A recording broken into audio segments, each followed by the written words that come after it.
வணக்க மக்களே, vitamin C இருந்திருக்கக்கூடிய ஆரோக்கியமான உணவுப் பொருட்கள் எல்லாம் என்னென்ன அப்படின்றத பத்தி தான் இன்றைய பதிவில் பார்க்க போறோம்.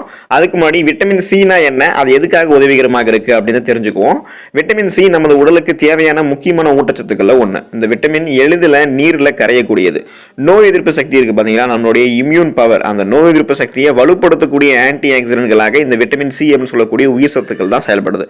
ஸோ நோய் எதிர்ப்பு சக்திகளை அதிகப்படுத்திக்க கண்டிப்பாக நம்ம விட்டமின் சியை எடுத்துக்கொள்ளணும். நோய் எதிர்ப்பு சக்தி குறைபாடு, சரும பிரச்சனைகள், கண் சார்ந்த நோய்களுக்கு விட்டமின் சி குறைபாடு தான் உங்களுக்கு ஒரு காரணமாகவே அமையுது. ஸோ அப்போ அதை நீங்க கியூர் பண்ணிக்கணும் அப்படின்னா அந்த நிறைந்த விட்டமின் சி இருக்கக்கூடிய உணவுகளை நீங்க எடுத்துக்கணும். விட்டமின் டி போல இல்லாம மனித உடலால விட்டமின் சி உற்பத்தி செய்யவோ அல்லது சேமிக்கவோ முடியவே முடியாது. இப்போ நீங்க சூரிய ஒளியால விட்டமின் டியை வாங்கிக்கலாம். அதே போல விட்டமின் சியை உணவுப் பொருட்கள் மட்டும்தான் உங்களால வாங்க முடியும். அதே போல அதை நீங்க சேமிச்சுக்கவும் முடியாது. தொடர்ந்து நீங்க விட்டமின் சி எடுத்துக்கிட்டு தான் இருக்கணும். அதனால தான் நீங்க அதை நல்ல அளவில் ஊட்டச்சத்துக்களை உங்களுக்கு கொடுக்குது. ஸோ அதை நீங்க நல்ல அளவில் உட்கொள்ள வேண்டியது ரொம்பவே அவசியம்.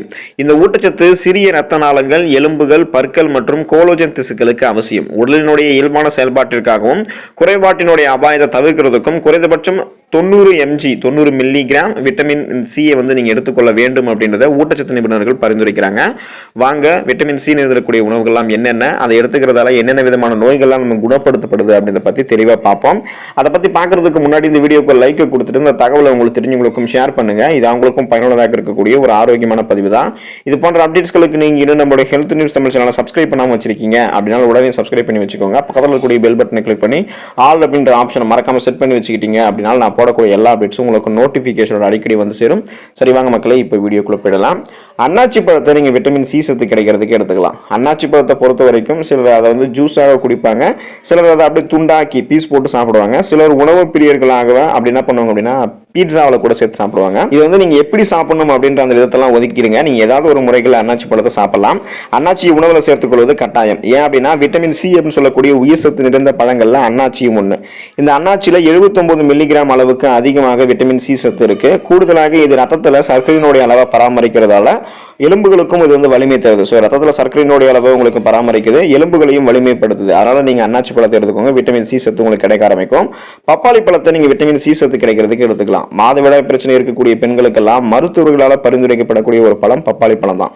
பப்பாளி பழம் நார் சத்து நிறைந்திருக்கக்கூடிய ஒரு பழமாக இருந்தாலும் ஒரு கப் பப்பாளி 88 மில்லிகிராம் அளவுக்கு விட்டமின் சியை கொண்டிருக்கு. எனவே இந்த பப்பாளி பழத்தை நீங்க உணவுல சேர்த்துக் கொள்வது அதிக அளவிலான விட்டமின் சி கிடைக்கிறதுக்கு உங்களுக்கு உதவிகரமாக இருக்கும்.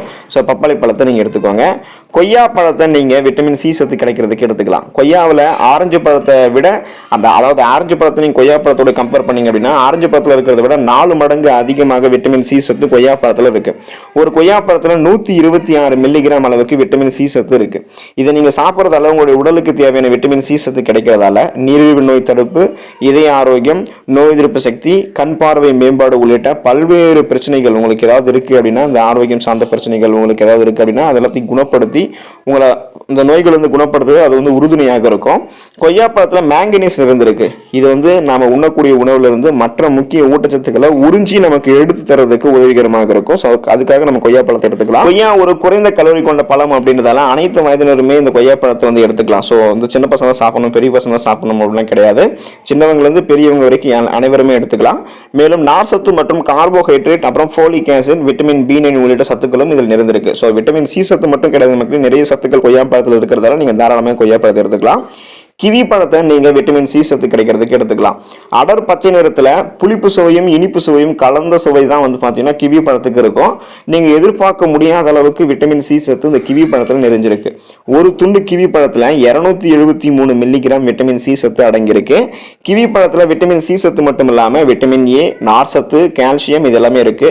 மேலும் இந்த கிவி பழம் குறைந்த கிளைசமிக் குறியீட்டை கொண்டிருக்கிறதால சுகர் பேஷண்ட், சர்க்கரை நோயாளிகள்லாம், அப்புறம் டயட்ல இருக்கிறவங்க எல்லாம் அவங்களுடைய உணவு நீங்க சாப்பிடக்கூடிய உணவுகள்ல இந்த கிவி பழத்தையும் சேர்த்துக்கிறது ரொம்பவே நல்லது. இதனால உங்களுக்கு விட்டமின் சி சொல்லக்கூடிய உயிர் சத்து அதிகரிக்க ஆரம்பிக்கும். சர்க்கரை நோயாளிகளாக இருந்தாங்க அப்படின்னா உங்களுடைய பிளட்ல சுகரோட அளவு கண்ட்ரோலாக இருக்கும். ஒட்டுமொத்தமாக நோய் எதிர்ப்பு சக்தியை இந்த கிவி பழம் உங்களுக்கு அதிகரிக்கும், விட்டமின் சி சத்து அதில் நிறைஞ்சிருக்கிறதால. குடைமிளகாயை நீங்க விட்டமின் சி அதிகரிக்கிறதுக்கு எடுத்துக்கலாம். சிகப்பு, மஞ்சள் மற்றும் பச்சை நிற குடைமிளகாயில அதிக அளவில் ஆன்டி ஆக்சிடென்ட்கள் மற்றும் விட்டமின் சி நிறைந்திருக்கு. நடுத்தர அளவிலான சிவப்பு நிற குடைமிளகாயில 152 மில்லிகிராமும், பச்சை நிற குடைமிளகாயில் 96 மில்லிகிராமும் மற்றும் மஞ்சள் நிற குடைமிளகாயில் 218 மில்லிகிராமும் விட்டமின் சி சத்து இருக்கு. உங்களது கண்கள் மற்றும் இதயத்தினுடைய ஆரோக்கியத்தை மேம்படுத்துறதுக்கு சத்துக்கள் உதவிகரமாக இருக்கும். உங்களுடைய உடல்ல விட்டமின் சி அப்படின்னு சொல்லக்கூடிய உயிர் சத்துடைய ஊட்டச்சத்தினுடைய அளவை அதிகரித்து நுரையீரல் புற்றுநோய் ஏற்படாமல் அதை தடுக்கிறதுக்கு இந்த குடைமிளகாய் தான் உங்களுக்கு உதவிகரமாக இருக்கும். ஸோ கண்டிப்பாக விட்டமின் சி அதிகரிக்கிறதுக்கு நீங்கள் குடைமிளகாயும் எடுத்துக்கோங்க. பார்த்தீங்களா மக்களே, விட்டமின் சி உடைய ஊட்டச்சத்து அது எந்த அளவுக்கு நமக்கு முக்கியம் அப்படின்றதையும், விட்டமின் சி சத்து இருந்திருக்கக்கூடிய உணவுகள்லாம் என்னென்ன உணவுகள் அப்படின்றதையும் இந்த பதிவில் பார்த்துருப்பீங்க. நோய் எதிர்ப்பு சக்தியை குறிப்பாக நீங்கள் அதிகரித்து கொண்டு உங்களுக்கு இருக்கக்கூடிய பலவிதமான நோய்களை குணப்படுத்திக் கொள்ள சீசனாக புதுசாக ஏதாவது நோய்கள் அட்டாக் ஆகுது அப்படின்னா அந்த நோய்கள்லேருந்து நம்ம தடுக்கிறதுக்கு வருமுன் காப்பதே சிறந்தது அப்படின்றது போல் அந்த நோய்கள்லேருந்து நம்மளை பாதுகாத்துக்கொள்ள விட்டமின் சி அப்படின்னு சொல்லக்கூடிய உயிர் சத்து நமக்கு தேவைப்படும். ஸோ அதனால் விட்டமின் சி இருக்கக்கூடிய இந்த உணவுப் பொருட்களை நீங்கள் எடுத்துக்கோங்க. அதில் இருக்கக்கூடிய ஆரோக்கிய நன்மைகளை பெற்று நீங்களும் ஆரோக்கியமாக இருக்கிறீங்க, நலமோடு வாழுங்க. நன்றி மக்களே.